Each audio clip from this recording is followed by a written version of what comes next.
நீங்கள் பார்த்துக் கொண்டிருப்பது AJK டிவியின் புதுவை மாலை. வணக்கம். புதுவை ஆளுநர் இக்பால் சிங், மத்திய இணையமைச்சர் நாராயணசாமி, முதல்வர் ரங்கசாமி உள்ளிட்ட அரசியல் தலைவர்கள் புத்தாண்டு வாழ்த்து தெரிவித்துள்ளனர். புதுவை ஆளுநர் இக்பால் சிங் புத்தாண்டு தினத்தை முன்னிட்டு வெளியிட்டுள்ள வாழ்த்து செய்தியில், புதுவை மக்களுக்கு இதயபூர்வமான புத்தாண்டு வாழ்த்துக்களை தெரிவித்துக் கொள்வதாகவும், புத்தாண்டு தினம் மட்டும் அல்லாமல் எல்லா நாளிலும் மக்கள் அனைவருக்கும் இறைவன் அமைதி, வளம், மகிழ்ச்சி, உடல் நலத்தை கொடுக்கட்டும் என்று வாழ்த்தினார்.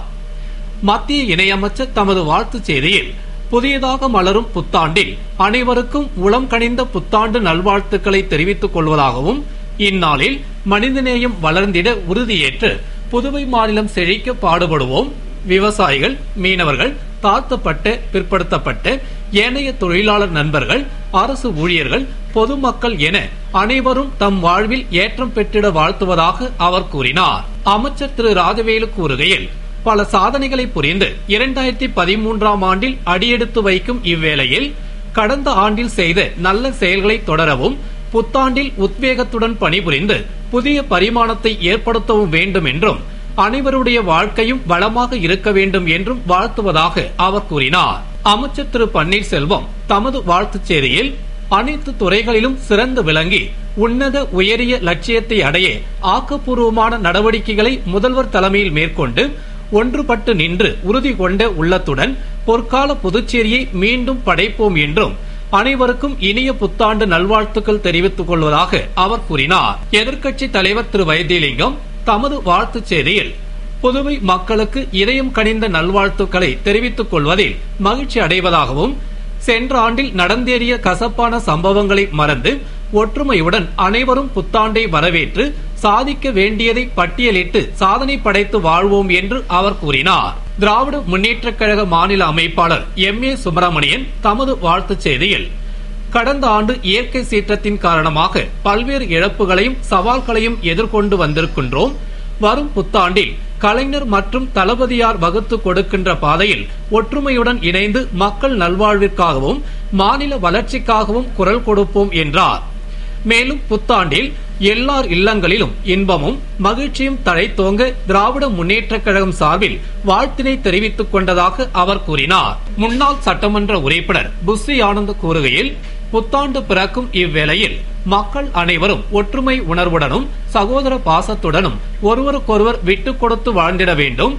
மக்கள் அரசின் நலத்திட்டங்களை பெற்று வாழ்க்கையில் உயர்ந்திட வேண்டும் என்றும், புதுவை மக்களுக்கும் குறிப்பாக உப்பளம் தொகுதி மக்களுக்கும் இனிய புத்தாண்டு நல்வாழ்த்துக்களை தெரிவித்துக் கொள்வதாக அவர் கூறினார். முன்னாள் நகரமன்ற துணைத் தலைவர் திரு ஜான்குமார் தமது வாழ்த்துச் செய்தியில், மலரும் புத்தாண்டில் அனைவரும் சென்ற ஆண்டின் தீயவைகளை மறந்து வரும் ஆண்டில் வாழ்வில் உன்னத நிலையை அடைய ஒன்றுபட்டு சகோதர உணர்வுடன் விட்டுக் கொடுத்து வாழ்ந்து அனைத்து செயல்களிலும் வெற்றி பெற்று மகிழ்ச்சியுடன் வாழ வேண்டும் என்றும், புத்தாண்டில் அனைவரும் அமைதியுடனும் அனைத்து இல்லங்களிலும் இன்பம் பொங்க மனவளமும் உடல் நலமும் பெற்று வாழ வேண்டும் என்று வாழ்த்துவதாக அவர் கூறினார். புதுவையில் புத்தாண்டை வரவேற்க ஹோட்டல்களில் சிறப்பு நிகழ்ச்சிகள் ஏற்பாடு செய்யப்பட்டுள்ளது மற்றும் சுற்றுலா பயணிகள் குவிந்த வண்ணம் உள்ளனர். புதுவையில் 2013 புத்தாண்டை கொண்டாட உள்ளூர் மக்கள் உற்சாகமாக ஆயத்தமாகி வருகின்றனர். மேலும் சுற்றுலா பயணிகள் குவிந்த வண்ணம் உள்ளனர். மேலும் ஓட்டல்களில் புத்தாண்டை வரவேற்கும் விதமாக மின் விளக்குகளாலும் வண்ண காகிதங்களாலும் அலங்காரம் செய்யப்பட்டு கேம் ஷோ, நடன நிகழ்ச்சிகள், வான வேடிக்கை, விளையாட்டுப் போட்டி, சிறப்பான உணவு வகைகளுடன் இரவு உணவு விருந்து, இசை நிகழ்ச்சி, பல்வேறு பரிசு போட்டிகள் என ஏற்பாடுகளை செய்துள்ளது. இது மட்டுமன்றி சுற்றுலா பயணிகள் குவிவதால் தங்கும் விடுதிகள் அனைத்தும் நிரம்பி வழிகிறது. மேலும் கடற்கரை உள்ளிட்ட சுற்றுலா தலங்களில் உள்ளூர் மக்கள் மற்றும் சுற்றுலா பயணிகள் படையெடுத்து வலம் வருகின்றனர். மேலும் கோவில்களில் சிறப்பு பூஜைகளுக்கு ஏற்பாடு செய்யப்பட்டுள்ளது. மொத்தத்தில் புத்தாண்டை மகிழ்ச்சியோடும் உற்சாகத்தோடும் வரவேற்க சிறப்பு ஏற்பாடுகள் செய்யப்பட்டுள்ளது. பல்வேறு ஹோட்டல்களில் சிறப்பு ஏற்பாடுகள் செய்தது போன்று சன்வே GRT கிராண்ட் ஹோட்டலில் ஓபன் லான் பகுதியில் ஏர்டெல் சூப்பர் சிங்கர், கலக்கப் போவது யாரு, fire fins, western fins, DJ நிகழ்ச்சிக்கு ஏற்பாடு செய்யப்பட்டுள்ளது. மேலும் 6 வகை அசைவம் 3999 ரூபாய் கட்டணத்தில் ஜோடிக்கு விருந்தும், காடியானா ரெஸ்டாரண்டில் டிஜே அளவற்ற பஃபே விருந்துக்கு நபர் ஒன்றுக்கு 1299 ரூபாய் கட்டணத்தில் ஏற்பாடு செய்துள்ளது. இரவு 8 மணி முதல் 12 மணி வரை நிகழ்ச்சியில் பங்கு கொள்ள விரும்புவோர் 041322810608 என்ற எண்ணில் தொடர்பு கொள்ளுமாறு அழைப்பு விடுத்துள்ளது. அதுபோன்று ஆனந்தம் ரெசிடென்சியில் புத்தாண்டை வரவேற்கும் விதமாக ஏற்பாடு செய்யப்பட்டுள்ள சிறப்பு நிகழ்ச்சியில் பங்கேற்க விரும்புவோர் 9960614484 மற்றும் 8807103956 என்ற கைபேசி எண்ணில் தொடர்பு கொண்டு பதிவு செய்து புத்தாண்டு நிகழ்ச்சியில் கலந்து கொள்ளலாம் என அழைப்பு விடுத்துள்ளது. அதுபோன்று கிழக்கு கடற்கரை சாலையில் உள்ள ஓஷன்ஸ் ஸ்ப்ரே ஓட்டலில் ஏற்பாடு செய்யப்பட்டுள்ள புத்தாண்டு சிறப்பு நிகழ்ச்சி மற்றும் இரவு உணவு விருந்தில் பங்கேற்க விரும்புவோர் ஹோட்டல் நிர்வாகத்தில் தங்கள் பெயரை பதிவு செய்து கொள்ளுமாறு ஓஷன்ஸ் ஸ்ப்ரே நிர்வாகம் அழைப்பு விடுத்துள்ளது. தீயணைப்பு துறை தேர்வில் முறைகேடு நடந்துள்ளதால் நீதிமன்றத்தில் வழக்கு தொடர உள்ளதாக எதிர்க்கட்சித் தலைவர் திரு வைத்திலிங்கம் பேட்டியளித்துள்ளார். இதுகுறித்து எதிர்க்கட்சித் தலைவர் திரு வைத்திலிங்கம் செய்தியாளர்களுக்கு அளித்த பேட்டியில், புதுவை அரசும் தமிழக அரசும் மத்திய அரசை குறை கூறும் வேலையில் ஈடுபட்டுள்ளன. குறிப்பாக தமிழக அரசு மின்வெட்டு, காவிரி பிரச்சனையில் குறை கூறுவதையே கொள்கையாக வைத்துள்ளது. புதுவை அரசு பல்வேறு திட்டங்களை நிறைவேற்ற மத்திய அரசு காலதாமதம் செய்து வருவதாக கூறி வருகிறது. ஆனால் மத்திய அரசின் திட்டங்களை புதுவை அரசால் நிறைவேற்ற முடியவில்லை. குறிப்பாக தேசிய கிராமப்புற வேலைவாய்ப்பு திட்டத்தில் மாநில அரசின் பங்கை தராததால் நிறைவேற்ற முடியவில்லை என்றார்.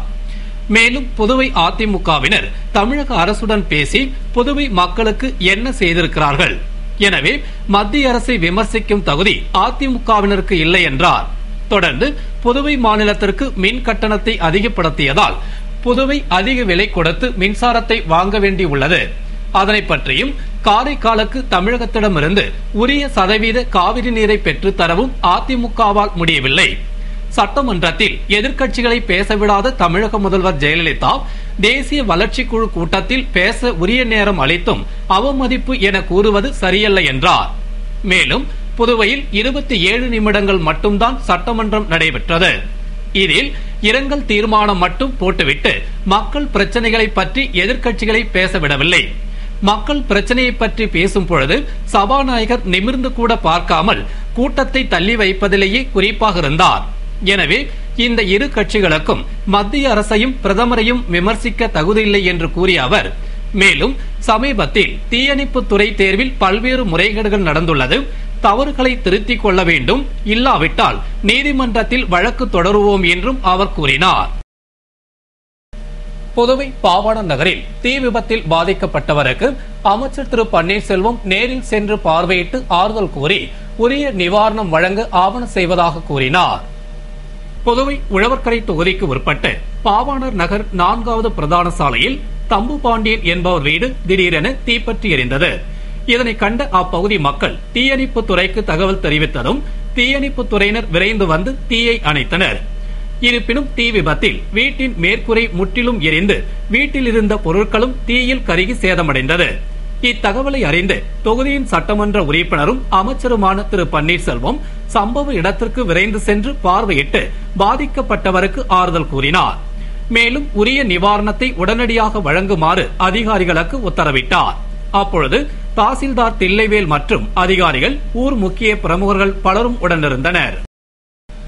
புதுவை வன்னியர் குடும்ப ஒருங்கிணைப்பு இயக்கம் சார்பில் முதலியார்பேட்டை தொகுதியில் ஆலோசனை கூட்டம் நடத்தப்பட்டு பல்வேறு தீர்மானங்கள் நிறைவேற்றப்பட்டது. புதுவை முதலியார்பேட்டையில் வன்னியர் அனைவரையும் ஒருங்கிணைக்கும் வகையில் வன்னியர் குடும்ப ஒருங்கிணைப்பு இயக்கம் சார்பில் ஆலோசனை கூட்டம் இயக்க தலைவர் துளசிதாசன் தலைமையில் முதலியார்பேட்டை தொகுதி தலைவர் தர்மன், செயலாளர் பிரபு ஆகியோர் முன்னிலையில் நடைபெற்றது. கூட்டத்தில் சிறப்பு அழைப்பாளர்களாக மாநில துணைத் தலைவர்கள் பொன் சண்முகம், வன்னிய முருகன், துணை செயலாளர்கள் சீனிவாச பெருமாள், ராஜேந்திரன் ஆகியோர் கலந்து கொண்டு சிறப்புரையாற்றினர். கூட்டத்தில் புதுவையில் வன்னியர் நலத்துறை அமைக்க அரசு நடவடிக்கை எடுக்க வேண்டும், வன்னியர்களுக்கு முறையான முழுமையான இட ஒதுக்கீட்டை செயல்படுத்த வேண்டும், வன்னியரை இழிவுபடுத்தி மற்ற அமைப்பினர் பேசுவதை அரசு தடுக்க வேண்டும் என்பது போன்ற பல்வேறு தீர்மானங்கள் நிறைவேற்றப்பட்டது. சிங்கப்பூரில் உயிரிழந்த மாணவியின் உடல் டெல்லியில் தகனம் செய்யப்பட்டது. மாணவிக்கு பிரதமர் மன்மோகன் சிங், காங்கிரஸ் தலைவி சோனியா காந்தி உள்பட பலர் அஞ்சலி செலுத்தினர். டெல்லியில் கடந்த 16ஆம் தேதி பேருந்தில் பாலியல் பலாத்காரம் செய்யப்பட்டு தாக்கப்பட்ட மருத்துவக் கல்லூரி மாணவி டெல்லி சப்தார் சிங் மருத்துவமனையில் சிகிச்சை பெற்று எவ்வித முன்னேற்றமும் ஏற்படாததால் சிங்கப்பூர் மவுண்ட் எலிசபெத் மருத்துவமனைக்கு கொண்டு செல்லப்பட்டு அங்கு சிகிச்சை பலனின்றி உயிரிழந்தார். பின்னர் அவரது உடல் பிரேத பரிசோதனைக்கு பிறகு சிறப்பு விமானம் மூலம் நேற்று முன்தினம் டெல்லி வந்தது. விமான நிலையத்தில் பிரதமர் மன்மோகன் சிங், காங்கிரஸ் தலைவர் சோனியா காந்தி ஆகியோர் மாணவியின் உடலுக்கு மலர் வளையம் வைத்து அஞ்சலி செலுத்தினர். பின்னர் பலத்த போலீஸ் பாதுகாப்புடன் மாணவி தங்கியிருந்த என்கிளேவ் பகுதியில் உள்ள இல்லத்திற்கு உடல் எடுத்துச் செல்லப்பட்டது. அங்கு இறுதி சடங்குகள் நடந்ததும் உடனடியாக துவாரகா செக்டார் பகுதிக்கு மாணவியின் உடல் எடுத்துச் செல்லப்பட்டு தகனம் செய்யப்பட்டது. சிதைக்கு மாணவியின் தந்தை தீ மூட்டினார். இறுதி சடங்கு நிகழ்ச்சியில் மத்திய உள்துறை இணையமைச்சர் RPN சிங், மேற்கு டெல்லி பாராளுமன்ற உறுப்பினர் மகாபல் மிஸ்ரா, மாநில பாரதிய ஜனதா தலைவர் விஜேந்தர் குப்தா உள்பட முக்கிய பிரமுகர்களும் நெருங்கிய உறவினர்களும் கலந்து கொண்டனர். இறுதி சடங்கு நடந்த பகுதியில் ஏராளமான போலீசாரும் அதிரடி படையினரும் குவிக்கப்பட்டனர். இத்துடன் செய்திகள் நிறைவடைகின்றன. வணக்கம்.